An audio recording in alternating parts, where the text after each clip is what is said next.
This was meant to be payback. India's reprisals for an attack against civilians, which has now brought two nuclear powers into direct conflict. Panic in the streets. Everyone knew that a response was possible, perhaps even likely, and yet no one could be prepared when they heard the blasts and saw the flames.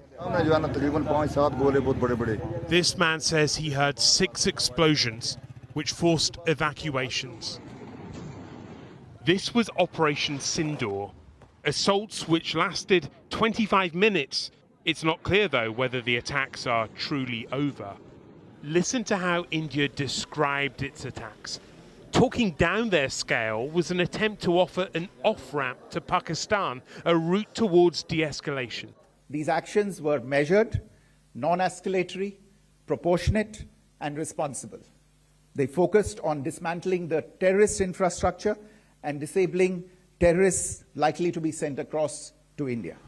But these attacks weren't only in the parts of Kashmir administered by Pakistan, but also in undisputed Pakistani territory too. ITV News spoke to some of the wounded. This woman says her nephews were woken in the night and they fainted as they tried to escape. And in Indian-administered Kashmir, what appeared to be aircraft wreckage. Casualties there too, as Pakistan responded with cross-border shelling.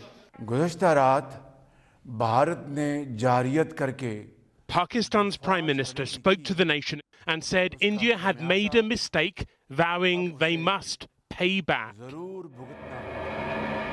These are captured Pakistani raiders.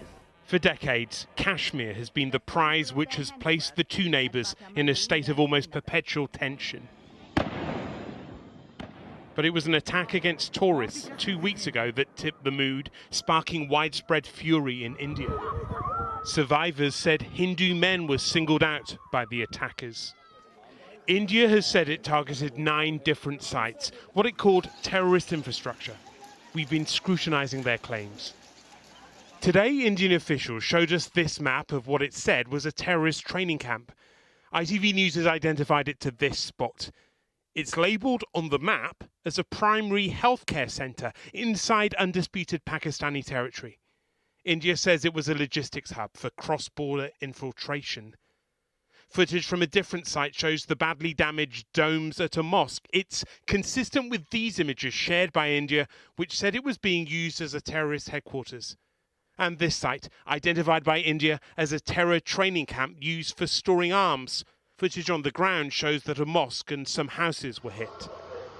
Tonight, Indian media reports that at least a dozen civilians were killed in shelling by Pakistan in the part of Kashmir that India administers.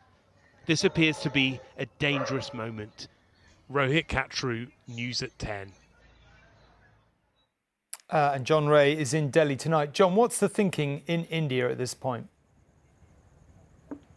Well, Tom, it is more or less 24 hours since India launched its attacks into Pakistan, and tonight this nation is very much braced for the retaliation. Why? Because from the moment it began, this crisis has followed a depressing and predictable path. From the moment those terrorists burst into that holiday camp and slaughtered 26 Indians, this nation has been baying for revenge. It has united the opposition.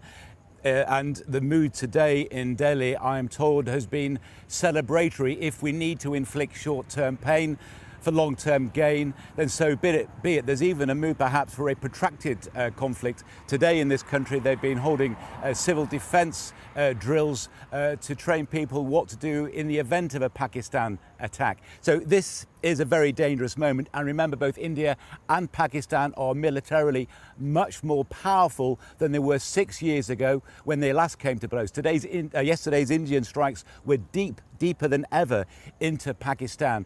The way out of this crisis, if there is a way out of this crisis short of full-scale war, is somehow for both sides to claim some form of victory, some way of saying that honours are even after an exchange of fire.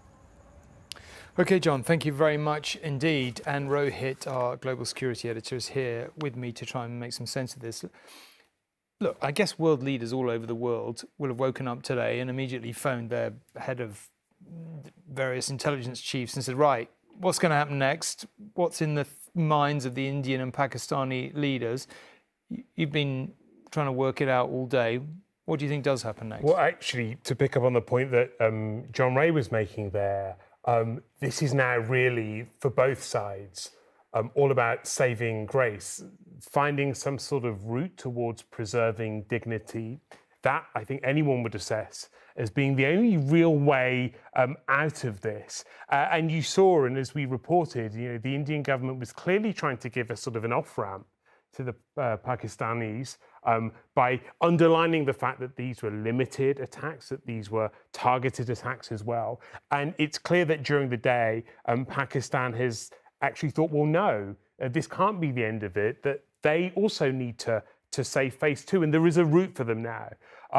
They claimed very early this morning that they had downed several Indian fighter jets. Some reports said as many as 5. Now, that seemed unrealistic. People were dismissing that a few hours ago. However, one French source is telling us that at least one of its fighter jets, one of the jets it sold to India, was actually taken down. And so at least there is perhaps a narrative available to the Pakistani leadership to save face. Meanwhile, India continues to say that it was Pakistan behind those attacks against tourists 2 weeks ago. They still say that that's not the case. Pakistan denies that. And what we haven't seen yet today is any further evidence of a Pakistani link to what happened 2 weeks ago.